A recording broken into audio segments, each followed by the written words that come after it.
જાણવા મળ્યા પ્રમાણે આજે જામનગરની અંદર ગોપાલભાઈ ઇટાલિયાની સભામાં કેટલાક અસામાજિક તત્વોએ સભા પર પથ્થરમારો કર્યો છે.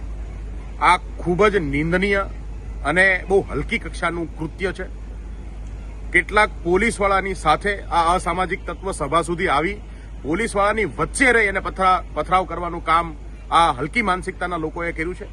હું સીધું કહેવા માંગુ છું કે હર્ષ સંઘવીએ ગોપાલ ઇટાલિયાની સભામાં પોલીસવાળાની સાથે રહી અને આ હુમલો કરાવવાનું કૃત્ય કર્યું છે. આમ આદમી પાર્ટીની જે મુહિમ આખા ગુજરાતમાં ચાલે છે એમાં સૌથી મોટું આજે જો કોઈ તકલીફ હોય તો ભાજપના લોકોને છે અને ભાજપના લોકો આવા અનેક કાંડ અત્યાર સુધી કરી ચૂક્યા છે. જામનગરની અંદર ગોપાલભાઈ ઇટાલિયા ઉપર પથ્થરમારો કરીને જો એમને ડરાવવા માંગતા હોય, આમ આદમી પાર્ટીને રોકવા માંગતા હોય તો એક વાત કાન ખોલીને સાંભળી લે. આમ આદમી પાર્ટી આવી રીતે ઉભી રહેવાની નથી. આમ આદમી પાર્ટી જે છે એ આ તમામ અત્યાચારોની સામે લડે છે. ગુજરાતના લોકોને ન્યાય અપાવવાની લડાઈ લડે છે અને ગુજરાતને અત્યાચાર મુક્ત કરીને રહીશું એવી અમારી આ આમ આદમી પાર્ટીની મુહિમ છે અને એ ક્યારેય ઉભી રહેવાની નથી. ગોપાલભાઈ આવી રીતે તમારા આવા હુમલાઓથી, તમારા આવા પથરાઓથી ડરવાના નથી અને આવી કોશિશ બીજી વાર કરવી પણ નહીં. જય હિન્દ.